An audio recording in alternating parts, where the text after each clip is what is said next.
Hey everyone, I'm Jessica Kramer with MRC-TV. Today we're speaking with Sarah Parshall Perry, a legal scholar with the Heritage Foundation, to discuss the ongoing battle for life in Texas. Sarah, thank you so much for joining. Thanks for having me.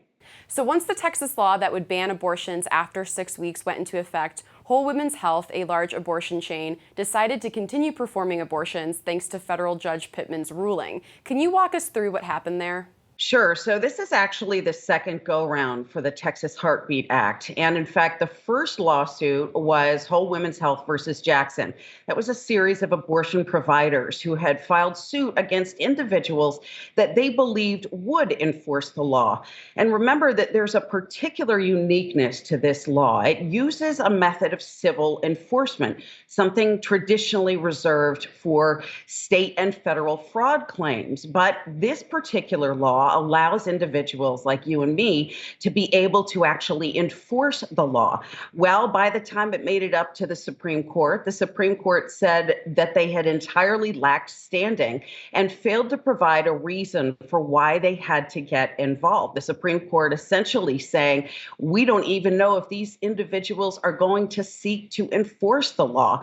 So when that case made it back down, essentially putting the heartbeat law into effect, there was a second attempt to be able to invalidate it. So where we are now in the timeline is that the United States has sued the state of Texas itself in an attempt to actually stop the Heartbeat Act from going forward.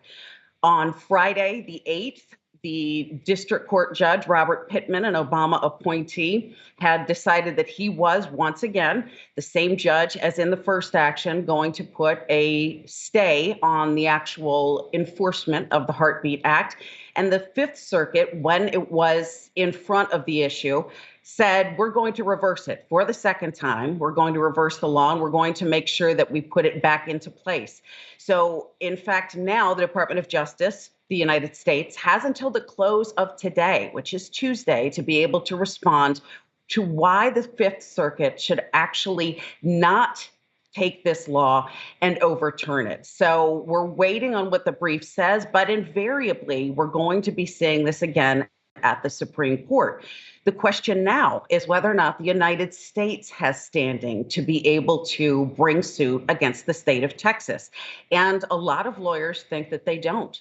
So what is your prediction for what you think will happen? Well, once again, we're not going to get to the merits of the law itself. Remember, this is essentially a 6-week ban. It requires abortionists to perform an ultrasound to determine whether or not a heartbeat is present before an abortion procedure is found. And that has the effect of eliminating about 80% of abortions in the state of Texas.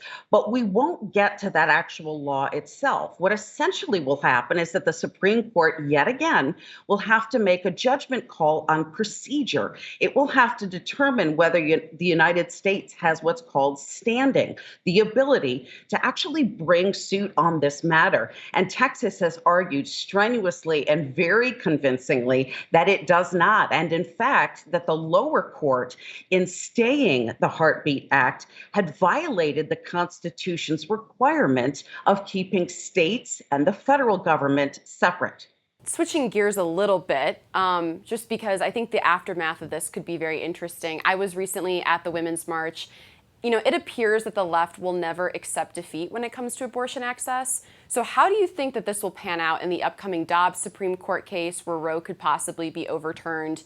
Do you see the left ever accepting this? You know, what do you think they're going to resort to if it doesn't go their way? That's a great question. You know, abortion has been for a long time the left's sacred cow. They accept no restrictions on the constitutional right to abortion, but many people who are honest interpreters of the Constitution, who have been following the court, who have read the cases, recognize that Roe versus Wade was an absolute overreach. Even Justice Ginsburg herself, who was an avowed feminist, said, listen, this is the penultimate example of judicial activism. So the law itself was never interpreted correctly. There never never should have been a constitutional right to abortion. And the issue should have gone to the states under the 10th Amendment. Justice Scalia said that in his dissent in Planned Parenthood versus Casey, essentially arguing we never should have gotten involved in all the minutia of abortion policy. It's a states' rights issue. It should go to the states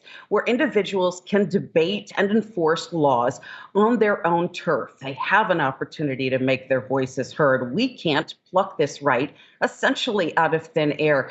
But I do believe there's going to be significant pushback, although I think it's important that we stress this is not an ultimate overturning of the right to get an abortion anywhere in the United States, but rather a states' rights issue. And that's the way federalism should work. It will be harder to get an abortion in Texas, but probably easier to get one in New York or California. And again, that is the way a constitutional republic was designed to function, that issues like this, best left to the states, should be adjudicated and passed in such a way that their citizenry has an opportunity to make their voices heard.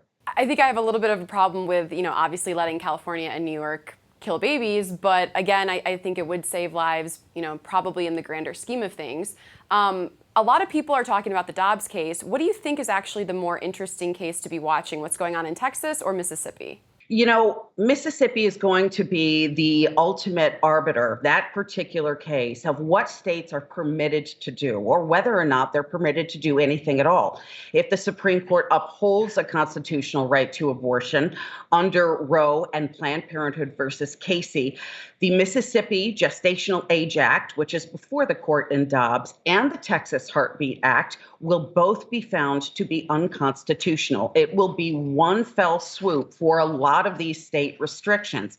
And I have to tell you that I think I'm seeing some potential for a 5-4 conservative majority in, at the very least, limiting the reach of Dobbs and Casey, and possibly an overturning at the ultimate ground level, because we're seeing a procedural desire on the part of these justices in exactly those numbers, 5-4, to make sure that they don't swing too far for the fences on restricting a state's ability to make sure that they do what they want on their own law.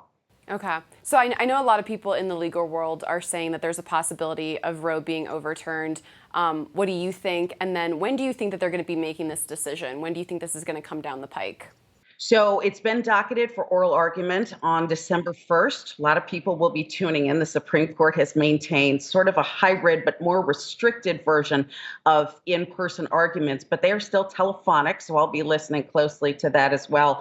But we'll ultimately not see a decision on this until very likely May or June of next year, which is the termination of that particular 21-22 term. It will come at the end. My guess is procedurally and strategically, this will be a decision that will require a great deal of conferencing between the justices and will probably be one of the last to be rolled out. They also have a tendency to save their biggest decisions for the end of the term, when they have a chance to get to recess and everyone can sort of deal with the policy ramifications and legal ramifications of what that might look like in the fall. I think the best we can hope for is a 5-4 conservative majority to overturn Roe versus Wade. We know that Roberts has often voted with the liberal bloc. And in fact, just recently, when the Texas Heartbeat Act came before him the first time, joined with the 3 liberal judges in dissenting and saying he ultimately wanted to make sure that we knew that the Texas law was unconstitutional and should at the very least be put on hold. So we can't count on Roberts, but we may have a 5-justice conservative majority to, at bottom, overturn Roe versus Wade. Can you tell us what the long-term impact would be depending on how Dobbs is decided?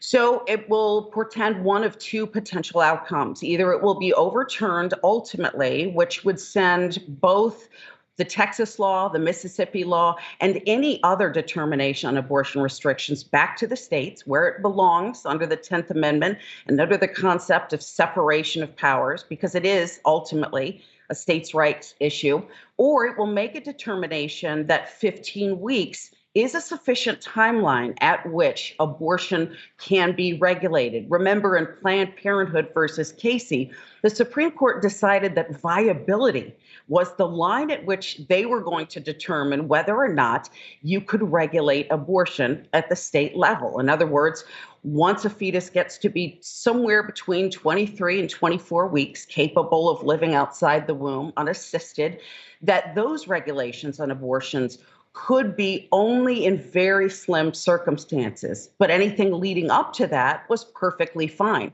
If it gets to the point where it recognizes viability was a very random hallmark by which to judge all of its other abortion regulations, it may look at 15 weeks, the new science that we have, our understanding of fetal development, pain, acceptance of outside stimuli, neurological development, and say, well, we may have just overreached again in Casey. We may have picked a line in the sand that there's really no reason to stick to. We'll back it up and we'll say, for example, 15 weeks. Anything below that is capable of getting an unrestricted abortion, but from that point forward, saying 15 weeks and beyond can be restricted. Again, a very random determination. Yeah, because ultimately you're counting it from a certain point, and you would think that that point would actually be when it's worth protection.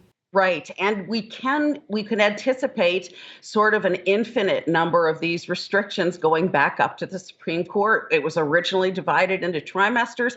Then it became the level of viability. Now they're looking at 15 weeks. What's to prevent a state from continuing to regulate and ultimately getting another case up to the Supreme Court that, for example, says 8 weeks?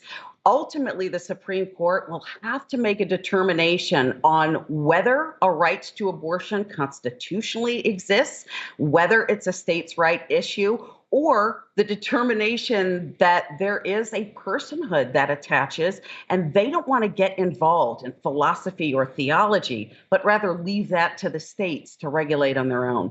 Interesting. Well, I appreciate all of your expertise on this issue. Thank you. Thanks for having me. Thanks.